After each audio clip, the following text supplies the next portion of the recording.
Hi guys, Sarah here from Highland Haven Australian Shepherds and Highland Haven Dog Training, and welcome to Season 4, Episode 8 of Dog for Thought. Joining me is my co-host, daughter, and dog trainer extraordinaire, Sophie. Hi everyone. So we were just yakking before we started recording. Give us an update. You can give us an update on Gus. We have some good news about him. Yeah, so we might have found a home for Gus. It's an older gentleman, and he has border collie experience. He has a 15-year-old border collie right now, and then he has two bearded collies that are, middle-aged life. So one of them is super into playing, so we're hoping that Gus will be super playful with the one that's super playful. He has a barn, right? Yeah, well, he lives a couple towns over, so not far, about a half an hour away, which is great.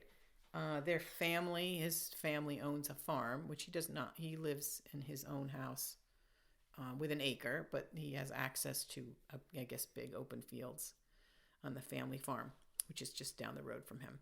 So he said that's where he takes them to do chuck it because he can really throw it far. So he fell in love with Gus immediately. Gus immediately liked him. Of course, Gus likes everyone, so.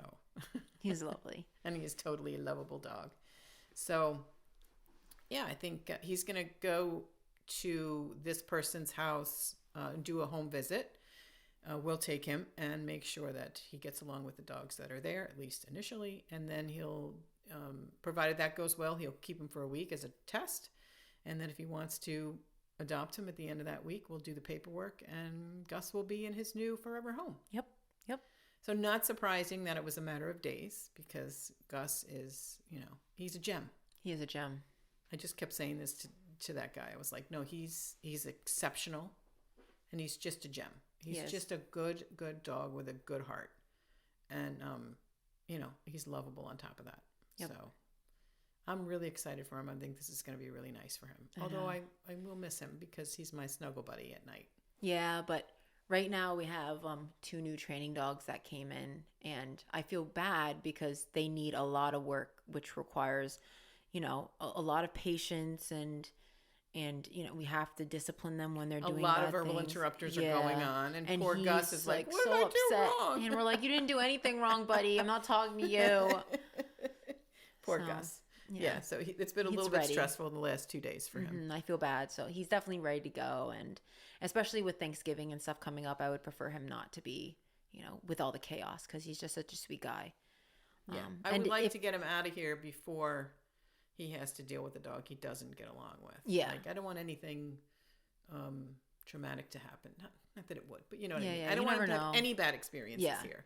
Yeah. I want to completely avoid that for him because he's just done so well. So he's probably going to be gone tomorrow. Yeah. No, Friday. Friday? Okay. So that's very exciting. Yeah. And like you say, we have two new training dogs. Mm-hmm. You want to talk about them? We have Copper, which is a Bernedoodle. And then we have Dublin. I always want to call her Dublin. Dublin. Dublin. I don't know why you make such a big deal about this. I don't know. And she is a retriever puppy. She's 9 months old. She's 9 months old. Yeah. Super cute. Yeah, super cute. Yep. So, Copper, I think he's a golden mountain doodle or something. He is, I think, like around 2.5. Mm-hmm. He's full grown. He's had some resource guarding issues, some redirection kind of stuff. And the golden is just all over the place. Yeah. She's like an 8-week-old puppy in a 9-month-old dog's body. Yeah, she's very emotionally young. Mm-hmm. And all id.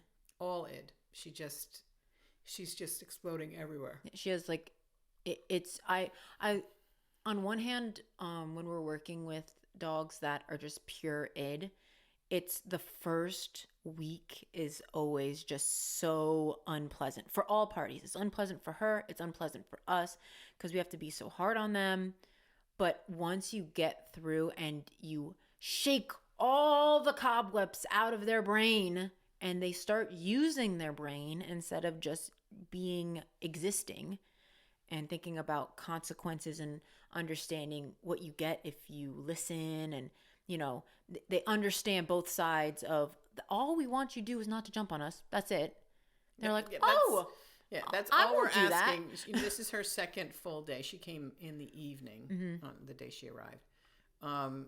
So with a dog like her, like you say, it's just like we have very low expectations at this point. Our only goal is for her not to jump on us. Yep. That's it. Yep. And she's having a tough time because that's how she has learned to regulate her emotions, right? Is to jump on you and even like jump and scratch and get in your face and go and grab your clothing and pull your clothing down. Goodness. And yeah, she's all over the place.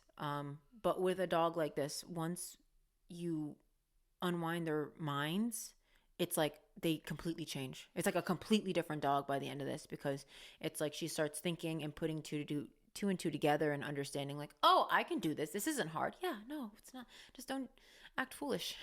Yeah, so I mean, your comparison to an 8-week-old puppy is a good one, I think, because when we're talking about our 6 or 7 or 8-week-old puppies, we teach them manding behaviors. So we teach them a behavior which is come and sit in front of me if you want me to give you attention, right? So I'm not asking them to sit, right? That's why it's a manding behavior and not a command. They have realized that their behavior, they can do a behavior to get what they want from me, which is attention, right? So it wires their brain really, really young. Dublin has no concept that her behavior correlates with how the world interacts with her. Like, she literally has no concept that she can control anything in her world. And on top of that, kind of going back to what you were saying, the reason I think of her as an 8-week-old puppy is because when we sell our puppies, that's usually the only command they have is the manding behavior. And that's literally the only command she has is manding. So she'll come and she'll sit on you. But instead of it just being a manding behavior, she comes and sits and then essentially redirects all of her anxiety on you, jumping on you, grabbing you, and then you tell her to get off and you're all upset because she just literally assaulted you. Right. And then she sits perfectly and you're like, so it's actually the manding behavior that it started out to be has turned into a chaining behavior, which is like, I get to throw all my shit at you, and then I sit, and then you reward me for it, and then I get to do it again, and I get to sit and get reward. So she doesn't understand. I disagree that it's manding. It's not manding. Her owner did work on sit. Well, I think it's like it started out as no. I think the owner created. I think the owner taught her to sit. Right. She, I'm sure, went online or listened to advice from somebody. Right. Teach your dog to sit so they won't jump on you. So she tells her to sit and she sits. But in my experience, what happens in the very, very beginning, so not so much today because we've already made some progress, right? What she does is she's nervous. She's in a strange environment. So already she's all dysregulated, right? So she's even more apt to do that hysterical jumping stuff. So what I experienced when she first came in was she jumps all over you first, and then you tell her to get off, and then she goes, oh, right, and then sits. Like, she knows, she's thinking to herself, I know, now I sit, I got to basically vomit all of my emotions all over you just now. Now I'm going to sit, and then the mom does something very typical that almost all owners do, which is as soon as she sits, she rewards her with petting, rewards her with her voice, and then the dog jumps up and explodes again, right? Now, this might not be exactly what she sees at home because she's much more comfortable in her home environment, but I guarantee you this is the behavior she's seeing whenever anything is making this dog nervous. And she's a 9-month-old female golden retriever. She has zero confidence, which is very typical for Goldens in particular. I find that, part of the charm of golden retrievers is that they're so submissive and biddable. And I think that has been accentuated through the breeding process because we want a super sweet golden retriever. We don't want a golden retriever who pushes back like an Aussie. Yeah. That's not what people get Goldens for, right?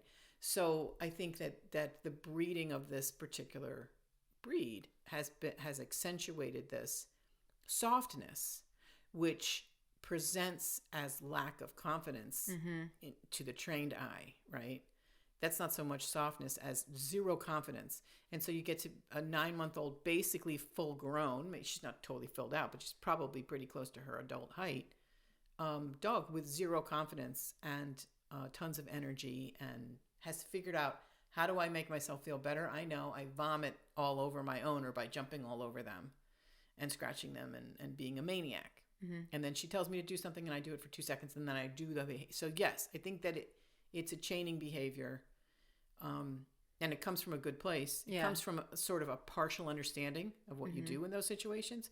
Of course, the other half of that understanding is lost. Well, and it is interesting because when I was watching the entire interaction of her like coming into our facility, I was like, oh, she has impulse control. She just doesn't know she has impulse control. Because the fact that you can go from like a 10 of redirecting all your emotions and then go to a sit, like a very perfect sit, that's impulse control right there. You just went from a 10 to a 2. The very, very beginning, right? Yeah, the very edge. And right. It's, to me, I see that and I'm like, oh, that's like what you would see in like an 8 or 9-week puppy. You know, like I think that's more or less where I'm kind of coming from, is like a lot of her behaviors are it's just very young for, and we're also used to Aussies too, which are much more intelligent at a younger age. Right. So Aussies weren't bred for that kind of softness, right? So you're not going to see generally that kind of lack of like this dog is afraid of other dogs. She's very, very submissive with new people. Again, that's part of when it's molded properly, and we're going to do that for her. That's part of the charm of Goldens, right? They love everyone. Yeah. And these owners, I think, have done the best. You know, they're not irresponsible. They I'm sure, have worked very hard with her, and you can see there is some understanding of at least the commands. They're just like all of our owners are just out of their depth. Like, okay, now what? Yeah, no, she's it's a not lot. working the way it's supposed to work. Yeah, I don't know where to go from here. Yeah, and no, that's why she's with us. And she's also like a lot. Like it's a lot. Like she has very big emotions. Yeah, she really does. She's a lot going on in that head for not having a lot going on in that head.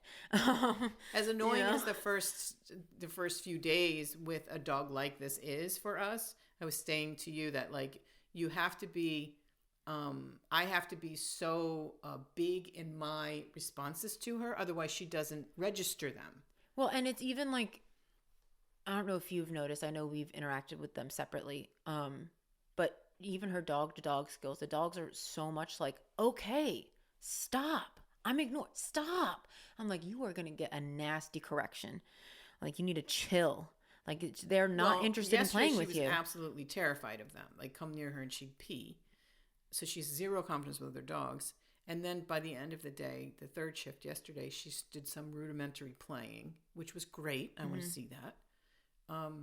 And so the natural progression of that is, right, now I get confidence in playing. Now I'm going to play totally inappropriately because I don't have, I have a little bit more confidence, but I have no understanding of what the rules of this game are. Yeah. And there's not even a game. To them it is though, right? To her, she thinks that it's a game of, I think she was trying to figure out how to do the game of chase, but I was playing fetch with Cooper and Gus separately.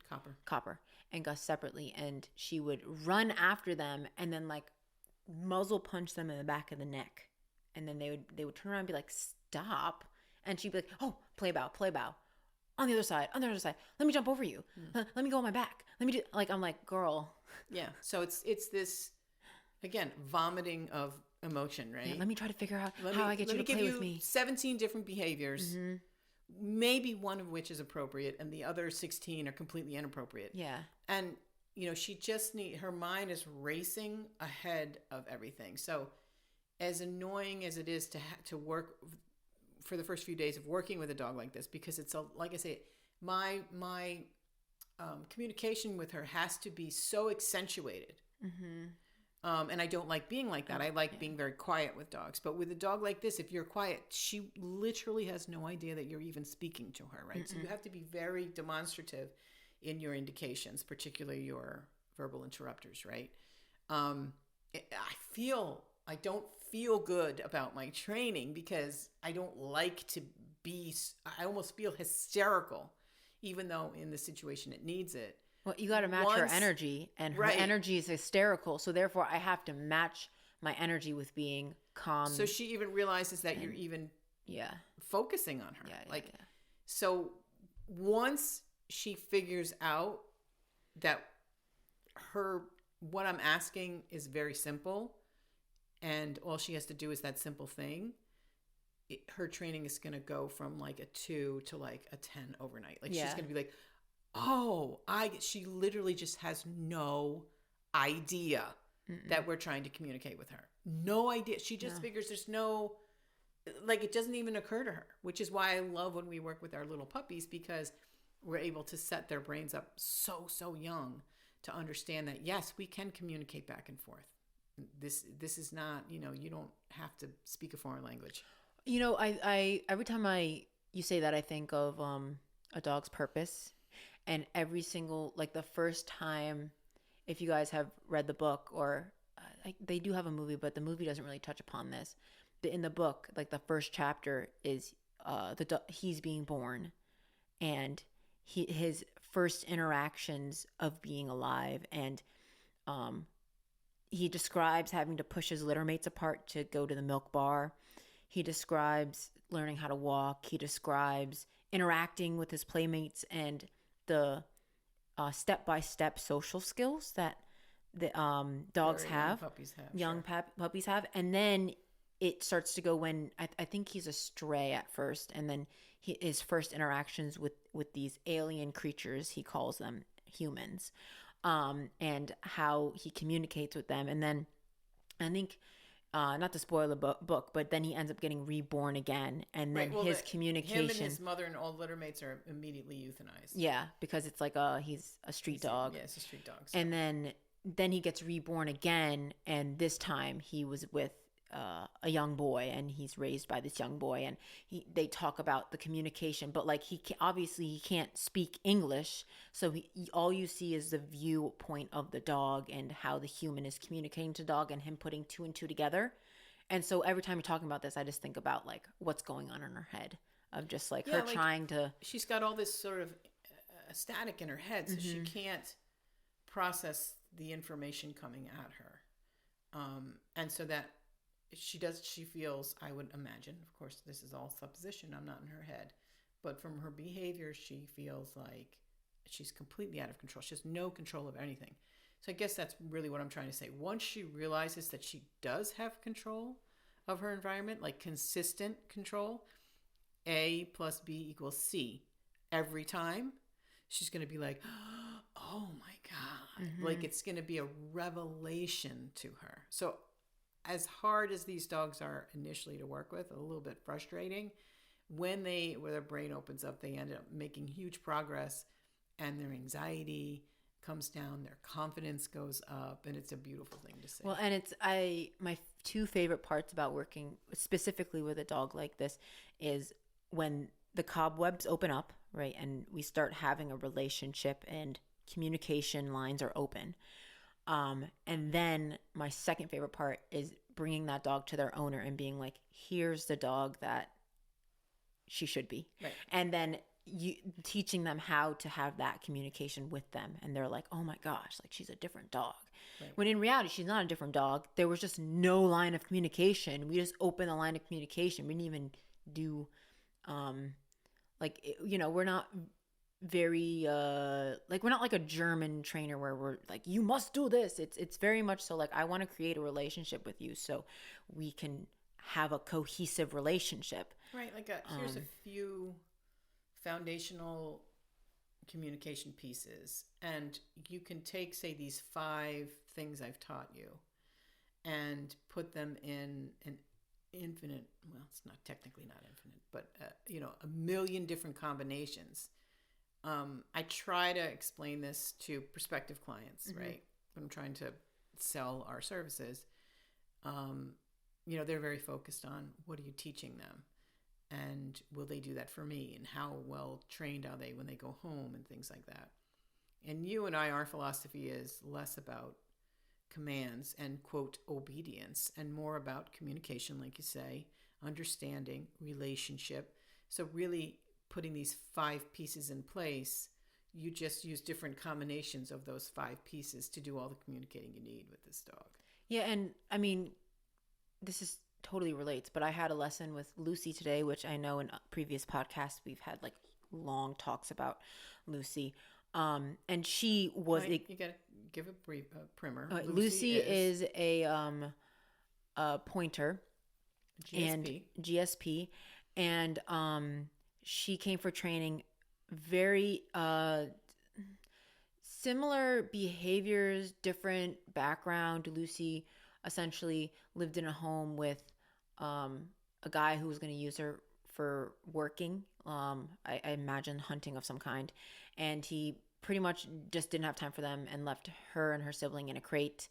And then so she was fostered out and ended up with Melanie. With Melanie, yes. And she's come back for boarding lots, and we do a lot of communicating with Melanie. So you did an extra lesson with her today for some other behaviors to sort of polish off some rough edges. So go ahead. Pretty much the entire lesson consisted of she has a baseline of understanding, because we know she does. When you take her on a walk, I imagine she sits perfectly when you're putting the leash on, and she goes, yeah, she's perfect. And I imagine she sits perfectly before going out the door. Yeah, she's perfect.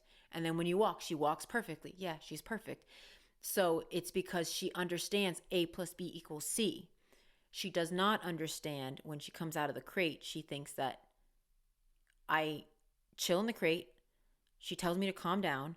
Then I come out. Then I jump all over her. Then she tells me no. So she's putting her own variation on A plus B equals C. Plus you have a huge excitement factor. Exactly. And anything with Lucy is if you give her an inch, she takes miles and miles and miles and miles and miles. So that is the definition of a German Shorthair Pointer. Yes. So and Melanie's very, very on top of it. So she's like, I just don't understand. So I just had to break it down, go back to the basics, and be like, okay, so this is what we're going to do. Plan A is what we're going to do when we have time to train, and plan B is going to be when we don't have time to train. We're just going to throw a leash on her and not ask her anything, right? But plan A is because she's a GSP and she has other dogs that we've worked on e-collar training and stuff like that. I was like, we're going to implement the e-collar training, and so we're going to give her opportunities to knock it off, have the leash on her, and also have the e-collar on her. So then when she does put her mouth on you, you already gave her 3 warnings before when she did put her mouth on you. Now you're going to correct her with the e-collar. And it seems harsh, but because she comes out on a 10, you need to meet that energy with a 10 as well. If you don't, then no matter what you do, she's still going to do the behavior because she thinks that this is the routine that we're doing. You have to break it down. Why is she so mad at me? And it's very confusing, which then, the frustration begets more anxious behavior, which, it like builds and builds and builds. It like feeds on itself. So ironically, people are like, oh, well, just let them be. Let them exist in the world. But actually, that's not what we've bred dogs to do. We've bred dogs to listen to us. We've bred our dogs to have communications with humans, especially in our environment. So it's our jobs to understand where they're coming from and implement step-by-step instructions so that they can succeed in the home environment. And that's just what I did with Lucy today. And she was great. She was wonderful. We had like you said, that when we talked about this, hunting dogs in particular, e-collars were actually designed for hunting dogs. That's like the genesis of the e-collar, right? Because they're out in the fields and long distances and whatnot. The e-collar is erroneously called a shock collar. It's actually not. They're not getting a shock. They're getting a stim, which is like if you've been to PT and you're putting that electrode on your muscle and your muscle contracts, that's a stim. That's what an e-collar is. And a good e-collar will have 150 levels of intensity, right? And we've never done high intensity. Medium is the most we've ever done with any dog. Most dogs are even lower than that, and some dogs just need a very, very light stim. With her, I'm working her at a 20, 25. Out of what? Out of 100.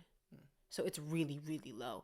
And I told Melanie, I was like, she can work at a lower level if we were doing, like, there's many different variations of e-collar training, like you can use it as a leash correction or like a very low correction. But we only use it as punishment. Like we don't, like we want our voice to be more like a leash correction. And if you're not listening to my voice, then I need to proceed with a Right. more So the way intense we correction. do it is, and the way you explained it to Melanie today is, we're always going to give her the benefit of the doubt. We're going to start with a verbal interrupter. Yeah. Enough. Right. And I'll give her the benefit of the doubt that she's going to listen to that. Yeah. And sometimes she will. Many times she will, depending on her excitement level. And we're only going to then proceed to a stim when she has not listened to that and is continuing to escalate behavior, right? I mean, the lesson was an hour and a half, hour 15, something like that. I only used it 4 or 5 times, because she listened to my verbal interrupter every single time. Right. So she has the baseline of it. It's, for sure. It's more of like, it's an extra precaution. And she's so responsive She to it, is. which is really It nice. works like in 2 seconds. And Melanie was like, oh, that's it? And I was like, yeah, that's literally it. Like, she doesn't make a noise. It just, she knows that this is what it is and she has to stop doing it. And I've already trained her in the facility. Melanie just needed more of like guidance on. Because it takes skill. It does. You know, I don't have a problem with retractable leashes, but it takes some skill. coordination and skill to use them correctly and safely, right? Mm-hmm. It's the same with any tool. We are big believers in prong collars, which make some people uncomfortable when they don't really understand how they're being used. But it does take skill to use them correctly so that it is not abuse, right? And it's the same with the e-collar. And, you know, Melanie is a very ethical, caring dog owner, and she wants, like anybody who's first using a tool, you want to make sure that you're using it right and you're not harming the dog in any way. Yep. And she kept saying that, like, I just want to make sure I'm using it right and blah, blah. And I was like, the fact that you are concerned about making sure you're using it right is telling me that I'm not concerned you're going to use it wrong. Because you're so concerned about it. Yep. It's, you know, and I think that the e-collar can absolutely be used as in abuse, right? Even by people who don't mean to, because they don't know what they're doing.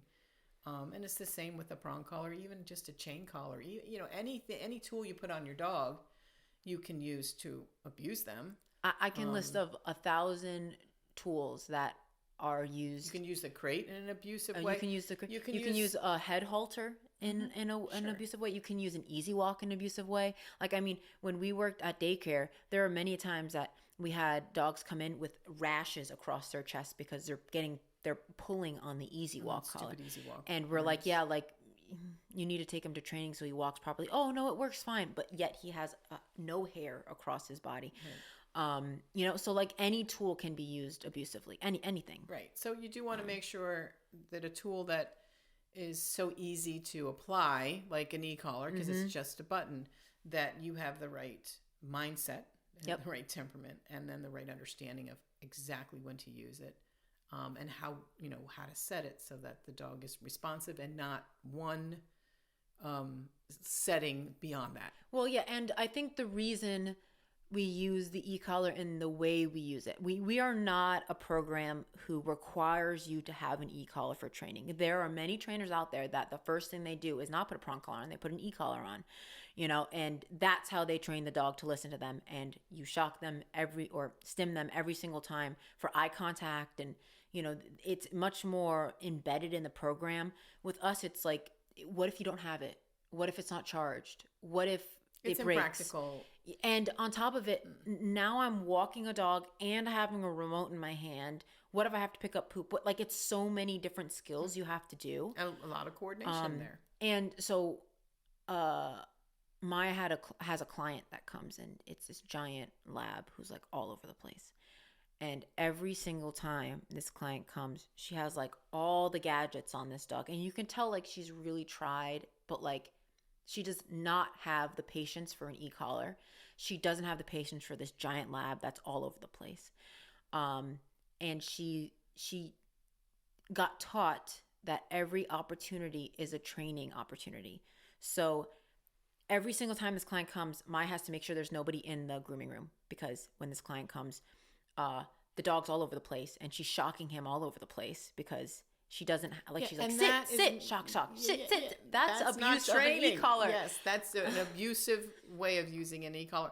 And if it was a prong collar, I'd say the same thing. Yes. Yes. You know, you can't apply a correction, technically called a punishment, if the dog doesn't understand what they're being punished for, or if they're incapable of changing that behavior in that situation. Yeah. And so if they're terrified, we're not going to punish a terrified dog, right? A dog like this dog you're talking about, I don't care how much training she's done, that dog's not trained because there is no relationship there.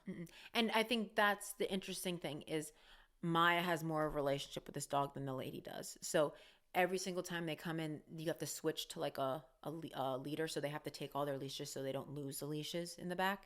So she has to take all the gadgets off of this dog and put him on a slip lead before going over. Maya's like, this dog doesn't pull for me on the slip lead. This dog jumps on the table, jumps in the tub, sits for me. This dog's perfect for me. But as soon as the lady comes in, and that's it's so sad. That's heartbreaking. And then really is. Because they have to like walk through the entire store, she's testing the dog on every single dog that passes by. So like Maya has to like go out and be like, wait, like because there was a dog walking in, and she walked past the dog multiple times. She was scared to death to be in the groomer. Might as well like being tested for this reactive dog, giant dog.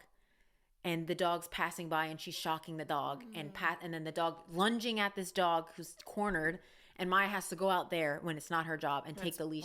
Yeah, it's terrible. And every single situations like that are why people don't believe in tools. Yep. Right. And this is a person who's trying to do the right thing. Yeah, and right? it's just let's not even mention the people who are straight up sadistic. No, right? For real. Yeah. So that is a situation, and as somebody who looks at that, who is not educated, as far as I'm concerned, on truly how to work with these tools properly, looks at that and says, and it makes a very black and white statement of that's always abuse. Yes, that situation is abuse, but the tool itself is being used wrong. Yep. And I would challenge you on any tool she was using, even if she was just yelling at the dog, is, could be considered abuse, because the dog has no freaking idea what you're talking about. No, the dog, and she's like, the thing that hurts the most is, I imagine, getting groomed is like the most affirming thing that this dog has in his entire life. Can you imagine? Like, and it's so sad. And the thing that makes me most upset about it is like, I almost rather like a macho man walk in with his pity who's pulling on leash all over the place and being like, sit, rather than this person who invested time and money and effort into this dog and is damaging the relationship they have with the dog. Has no idea it's even worse. It's like she's trying her best and she has no idea. That's an example of somebody who has a little bit of information. Oh man, those are the most dangerous people. The people who have a little bit of education or information on a topic, and they don't know what they don't know. There's actually a psychological term for that. Kruger-Dunning, something like that, where it's like people who are the most ignorant are the people who have a little bit of information and don't realize that they only have a little bit of information. Really highly, more intelligent people understand that if I'm just learning about a subject, there's a whole world that I don't know. Yeah. I mean, and I would say that, correct me if I'm wrong, you and me know a lot about dogs, but I will be the first person to go into like a training class or a facility or watch somebody training a dog and be like, that's an interesting way to do it. I never thought about doing it that way. Right. The curiosity is the key, right? Okay. Why are they doing like that? The dog, in particular, the dog training world is so toxic. This is why we don't have dog training friends, by the way. Yeah, I know. It is such a toxic world because, first of all, dogs attract emotionally damaged people. Animals attract emotionally damaged people. We all know this. You go to any shelter and talk to one of the volunteers that work there. They're all nut jobs. A little nutty. Yep. Because they've had in some cases, terrible things that have happened in their lives at the hands of other people. And so they figure, animals, in this case, dogs, are safe. But yet they've never worked on their people skills, right? Yeah. So they're crazy. Mm-hmm. I say the only thing crazier than a dog person is a horse person. And the only thing crazier than a horse person is exotic people. Yeah, I would say it goes cat crazy, dog crazy, horse crazy, exotic crazy. Yeah, I would say that's the natural evolution of that. Yeah. Yeah, exotic animal people are the most nuts. But like the thing that's crazy about that is I like when you meet somebody who's like really educated in dogs and maybe is not 100% there on like the social skills. They have so much information. Like I love picking dog people's like brains because they have so many informations, and then you hear something and you're like, oh, you're a bit nutty, okay. I definitely don't want to be friends with you, but I will still talk to you about this topic because you're really interesting and you have a lot of knowledge, but like I can tell why you're into dogs or you're into monkeys or whatever. Yeah, I don't know where I was going. Where did I start on this tangent? We don't know what we don't know, maybe? Yeah, we don't know what we don't know. So I think the dog training world is so toxic, and it's hard to share and get information if you're a professional dog trainer from another professional dog trainer, because people are so defensive and insecure. I have a few of my favorite online trainers who I just think are amazing. But even then, I don't agree with everything they say. No. I would never, condone somebody who I thought was doing something wrong as in abusive or neglectful, but that's not what I'm talking about. Wrong. Like, I don't agree with every single philosophy they have, but I can certainly take the nuggets of truth out of that and learn from that. And I'd like to think that we do that for other people as well. Yep. Yeah. I really try to keep an open mind, and stay curious. I think that is like the biggest key with anything. Like if your profession is, I don't know, carpentry, like keep an open mind. All right. Let me try to give you an example and see if this resonates with you. I know what you're going to say. No, you don't. But this is, I'm not sure if this is specific to me or whether it's something that you find as well. Mm-hmm. Okay. We've been doing a lot of carpentry around here, right? Mm-hmm. And we've been doing a kick-ass job. Mm-hmm. Not to toot our horn, but we really have. I find that when I have to do something new, right? For instance, I just reframed a window downstairs that had been water damaged. And these in the front of the house below ground. So they're in like a window well. So there's 4 of them across the front of the house under the deck. 2 of them are in the boiler room, so those are cement walls. I don't care about them. And then one of them was in the stairwell. That's the one I did. And then one of them is in the puppy room, which I may end up doing. What I have found over the years is the first time I learned a skill, so reframing this window, now I've got like the whole schematic, my favorite word, in my head, right? The boards that I need, what I need to cut them at and all that stuff. I know that when I go to do that second window, I'm going to go in there thinking I know more than I know. And I'm not going to do as good of a job as the first one. Which you would think the second time you do something, you do it a little better because you've learned so much. The learning process is one of my favorite human experiences. Maybe living creature experiences. I love learning something new and watching how quickly I learn something, and especially if it's a repetition thing. Like if you're putting something together and it's got 4 legs, by the time you're on the second leg, you're cooking. The third leg, you're whipping that thing together really quick, and the fourth leg, it's like a heartbeat, right? Mm-hmm. I love the progression of the learning process, which is probably why I like dog training.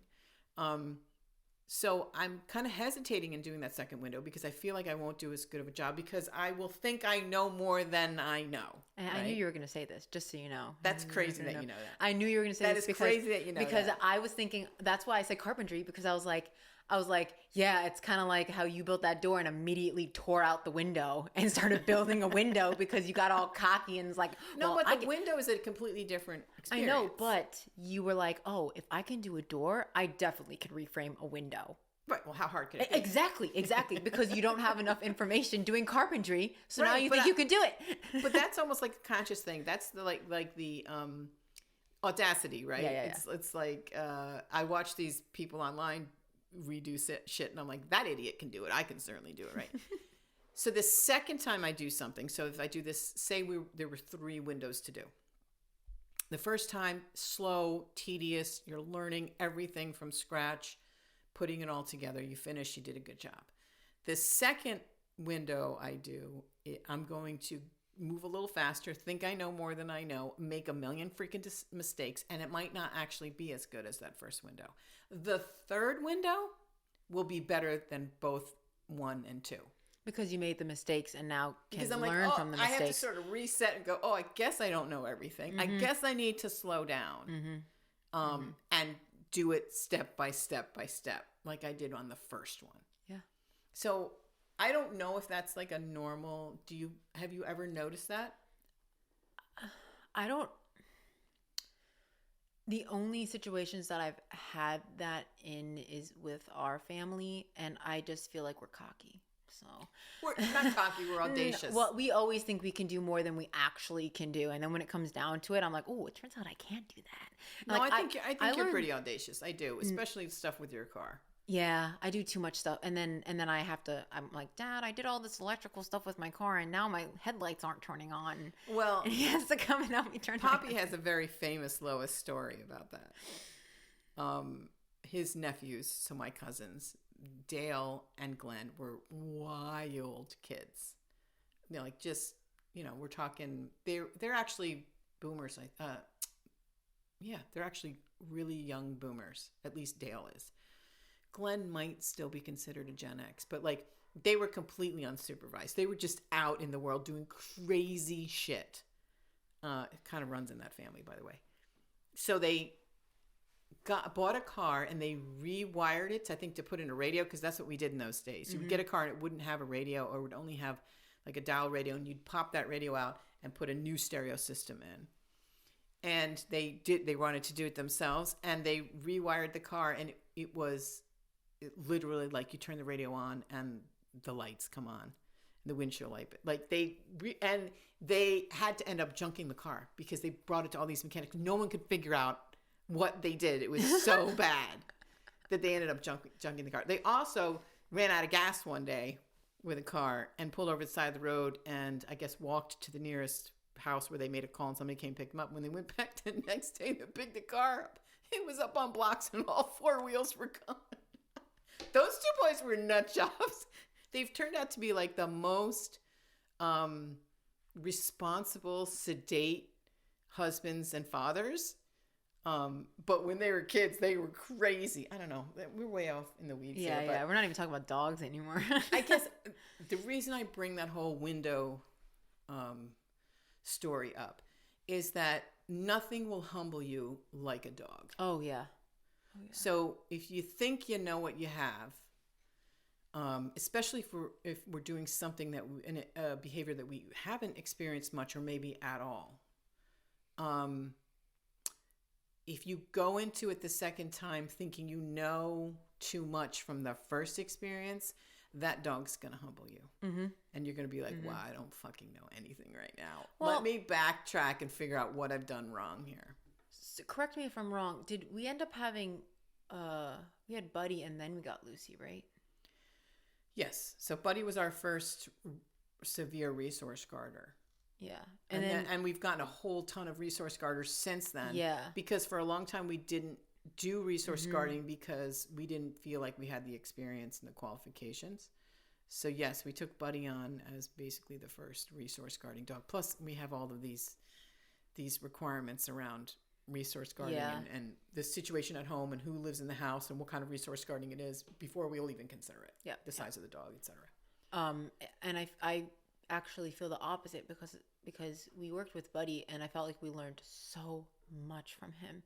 And then we ended up getting Lucy, and Oh, I guess maybe it makes sense because we ended up getting Lucy, and then I felt like it was like we had to relearn resource guarding again. Well, I don't because know it was we had such to a relearn different type of resource guarding. but we had to approach it completely differently Yeah. because, and this is true of lots of dog behavior, right? It can be the same core behavior, but it has many different causes, right? And so if it has different set of causes, then you have to approach the solution completely differently. Yeah. And Lucy did not resource guard to people. That's No. key. Buddy was resource guarding to both dogs and people. And Lucy doesn't parade like Buddy needed to parade. And Buddy would give you quite a puncture if he would. if he had the opportunity. Yeah. Lucy would never do that. And we generally don't take on resource guarders who resource guard people anyway. At least not big ones. Yeah. So I mean, I think that any really good dog trainer will tell you that very thing, right? Like, I actually don't know anything, or don't know everything. I know lots. I don't know everything. I might think that this is how I'm going to work on this behavior and find very quickly that that's not the right approach. And a good trainer, rather than continuing down that line like a bad trainer will, right? Doubling down, and you see that a lot on Facebook, on social media. Trainers doubling down on one size fits all. A good trainer will step back and then try another avenue and go, I see this isn't working. Let's try something else. You have to be super flexible and willing to see when you're wrong and fix it, which is why I don't do a lot of demonstration videos or almost any on social media, because I think just because this approach worked with this dog doesn't mean it's going to work with your dog. No, absolutely. Absolutely. And I think that's where I have a hard time watching specific trainers online, because it's almost like it's like one size fits all, and I'm like, you're framing this like this is the way you have to do it for all dogs, and that's just not true. And so like I respect that that's what you're putting out there, but I also feel like there should be a disclaimer like underneath the video being like, this works for this specific dog, doesn't mean it's going to work for all the dog. Right. And I think that's, and I talk about Denise Venzi ad nauseum, I know, but she's my muse. No, she's my idol. Okay. I just think she's an amazing trainer, and she doesn't train other people's dogs. I think she did at one point. But she talks so much about nuance and has sort of a long form approach to social media. So she just is working with this one dog right now, this one young border collie. And because we've been exposed to this dog in a step-by-step process, and we're watching his progression, we know his background, and she can sort of talk about why she's using the approach she's using, because we've all seen where he came from and what his idiosyncrasies are. And that's true with literally every single dog. Sometimes we can, we talked about this the other day, sometimes a dog can come in and within 2 seconds, we can assess exactly who this dog is, and in our minds have exactly how we're going to work with this dog. And I said to you, you said, I think it's pretty amazing that I can assess a dog so quickly by just meeting them for under 5 minutes. I mean, I felt that way about Fergus. I was like, I met Fergus. I was like, oh, this is my type of dog. I can work with him. And exactly what I predicted happened. But there are many times. There's many times when you think that that's the case, and the dog throws you a curveball, and you're like, oh, okay, I thought it was A, and it turns out it's B. Mm-hmm. Sometimes it turns out to be D, and you're like, whoa, I didn't even see that coming. I didn't even know D was an option. Yeah. But that's why I love it, because it makes you dig deep into your expertise and experience and figure out how to apply that to help this dog. I felt that way about Willow. Willow is she was a great dog to work with, but she does have that weird quirk. I just think that's a personality issue. That rescue group should never have placed that dog in that household. This is a pity mix, and they adopted her out to another person with a female pity mix. I would never, as a rescue group, 2 female pitties, put 2 grown pitties together. it's just asking for trouble. Yeah. And they have they got something going on between them, whereas 80% of the time or 90% of the time they're great together, and then 10% of the time it's a little dicey. Yep. Yep. And like, I mean, we trained her and I was like, oh, I don't really see what the issue is. And then we brought her home with the sister and we were like, oh, this is what you're talking about. So Where it did was, that come yeah, from? I was like, I thought this was A plus B equals C. It turns out that we're doing some. And the reason I say it's such a specific, and I know you agree with this, such a specific personality conflict, is that when she was with us, she was with so many different dogs. And so that's a good example because, we've done this for a long time. We've done even before we were doing this particular business, we were doing other dog stuff. And, generally if you see a dog who can get along with A variety of sizes, personalities, shapes, right? temperaments. You're like, okay, this is a solid dog. And then she went home and saw her sister and like basically attacked her. Yeah, And that was crazy. And that was never mentioned to us prior, that there was like beef between those two girls. Yeah. Some behavior issues occurring from the relationship, but not actual beef. Yeah, yeah. That was really surprising. And then we ended up taking her and her sister for training for a that was period of even time. weirder, right? Right. Yep. So the sister then, they came for boarding just a few weeks later, and the sister came too, and we were like, oh, this is a good opportunity for us to see the relationship here, the dynamic, good word, here. And they were perfect. They were perfect here. With no issue at all. So, and then as soon as they went home, all the behaviors came back so again. that's interesting. It was So weird. not only is it a specific personality thing, but also an environmental thing, and maybe a dynamic between the humans and the dogs. And this is why whenever we say, like, if you have one dog, it's much harder to go from one dog to two dogs than it is to 2 to 3 to 4 to 5. And once you have two dogs, you have to keep in mind that you have your first dog's personality, then you have your second dog's personality, and then you have the dynamic between both Right, so it's dogs. like having 3 dogs. It's like going from 1 to 3. Exactly. Yeah, I've always said that. And then I always tease people, like, 1 to 2 is like triple the work. Mm-hmm. Good news, going from 2 to 8, not 8 times. Yeah. Easy for us. So feel free to get as many dogs after number 2 as you want. I mean, to be fair, it has not been exactly easy for us. No, but, it is. the basic concept is like... You also, when you have 8, 9 dogs, you get really good at integrating new dogs into the house. You get really, really good at that. Yep. Which is another big part of it. And you're careful about who you bring in because you can't afford to have conflict. So, yeah, dog training will humble you if you're really intent on being good at it. It'll also is forever interesting. Yep. I have to be honest, I don't know how you would get any progress at all with this golden retriever doing individual lessons. Could you imagine that? No. Like, she really needs a total reset. Yep. And I think that's the beauty of board and train. I mean, I do think it's also... We definitely wavered on doing this for a long time because, we have mixed feelings about board and train. You have to really have good ethics on your shoulders because it can easily be abused. Well, just like a prong collar and an e-collar. Yep. Board and train, when it's good, it's the best. It's the best. When it's bad, it's bad. It's horrible. So, we've talked about this a lot throughout the years.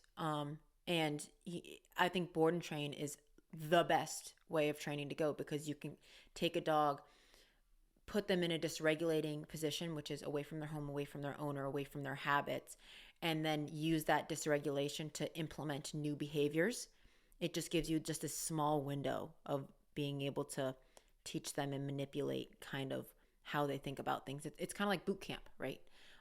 Basically, you're psychologically breaking them down. Not that that's what the environment does that for us, right? It puts them on their back feet, right? Because they're, like you say, strange place, strange people. And then it gives them enough malleability to be able to reset where they're at. And then once you reset them, then you have a different relationship with them, and then you can add new skills in when those behaviors start arising back, when they feel more comfortable. And that relationship builds abnormally quickly because the dog's feeling so unsure, and you come in and are kind to them and make them feel safe, and they go, oh, I like you. It's like when you go to camp and the first, even though you only spent 2 weeks at camp, you feel like these are like your lifelong friends because you went through this really hard period of being away from your safe space. It's the same thing. Yeah, exactly the same thing psychologically. But bad board and train, we hear horror stories about it all the time. Yep. So I'm grateful that we have clients who trust us to take care of their dogs, and we take that extraordinarily seriously. Yes. Which is why when we have no dogs in the kennel for a few days, it's like in between, a bunch of dogs go home from their training and boarding, and we have a few days of an empty training room. It's always such a relief because when we have dogs down there, it's on my mind 24/7, literally. I'm constantly, it's always running in the back of my mind. No, I agree. have dogs in the house. We have dogs in the house, because it's such a tremendous responsibility to keep these dogs safe and happy. Yep. And we had that, I think it was like 3 days where we didn't have any dogs. And I always forget because we always have dogs here that aren't ours. Even puppies, like you feel the same way when we start selling the puppies. And even though they were born in our house and these are our dogs and these people have never met them yet, they're still their dogs at that point. What Sophie's talking about, as soon as we sell a puppy, so say the puppy's 4 weeks old and we have taken a deposit from a person on that puppy, I immediately feel different about that puppy because I feel like it's not my dog anymore. So now I feel like even more because if something happens, there are other people that are going to be impacted. So I feel even more responsible to take care of this puppy than I did before, which is crazy because I'm pretty involved in the puppy rearing. Yep. So it's crazy when we don't have puppies and when we don't have any training dogs, how much relief I feel. Yeah. I always am shocked every single time. And you know what though? We just had Gus, but Gus is legally ours. Right, so, right. I was very much like, he's our dog. So whatever. But since I talked to this potential owner, I was just telling you before we came on air, like, I'm ready to move Gus out. I'm ready for him to go, only because I don't want him to have a bad experience with he wouldn't with the Golden Retriever, but with Copper, who can be a little bit brittle with other dogs. I don't want there to be any kind of a negative experience, a scuffle or whatever, because we've gotten this far with Gus without that. Yeah. And now I'm like, he needs to now go to his new home. Without I feel conflict. like a different level of responsibility. No, I agree. I agree. Because there's other hearts involved, essentially, on this. So even when we have no dogs down there, the little thing is running in the back of my head. I said, sure, because you can't just shut that off. You have to remind yourself, I don't have to go downstairs tonight and watch TV with them. There's nobody down there. And then, of course, just talking as a business person, when there's no dogs down there, the relief of not having any dogs down there gets replaced by my anxiety. We're not making any money. Yeah, I know. We need to get dogs in that kennel. I like when we have a little lull, but then right after we have a bunch of dogs. Yes, I love the lulls when it's just a few days and a bunch of dogs are coming in right after that. Then I can actually really settle in and enjoy it. Speaking of that, I'm going away in 2 weeks. Yep. Less than 2 weeks. No, 2 weeks from today. Yeah. And that's partly why I'm like, Gus. Yeah. Because then you'll have 3 dogs down there. Yeah, Kent comes on Friday, so you'll have 3 training dogs when I'm gone, which is... It's totally doable compared to the last time you left. So, and you were the only one who left. So, all right. Well, hopefully we can get another episode recorded next week, and then the week after that I'll be away. Next week I think we might have Melanie come. Okay, cool. Did she talk about that today? No, we were too busy talking about other shit. I think we have her scheduled. Lucy's mom's going to come and be at the next session, the next episode. That would be fun. Yeah. Get her perspective. Yeah. We've talked a lot about Lucy on this podcast. So. We do. Because she's an interesting case, an interesting dog, and a wonderful owner. And we've, put a lot of time and effort towards her, and her mom has. And we learned a lot. Yep. So from her. All right. Well, maybe we should wind it up before I start yawning again. I need to go get some coffee. All right, now making you yawn. Mm-hmm. All right, so we'll be back next week. Maybe have a guest. Mm-hmm. And I don't even know, what are we going to call this episode? What did we even talk about? 1 + 1, A + B = C. Yeah. I don't know if I'd watch an episode called that. I'd be like, well, that sounds boring. I mean, what did we really talk about? I don't know what Ethical dog training? Yeah. Maybe I'll call it that. Okay. We just come in here and just rant. So. All right. We'll see you guys next time on Dog for Thought. Bye. Dog for Thought is written and hosted by me, Sarah Brown, co-hosted by Sophie Brown, produced, edited, and original music by Jacob Brown. Don't forget to like and subscribe. Bye.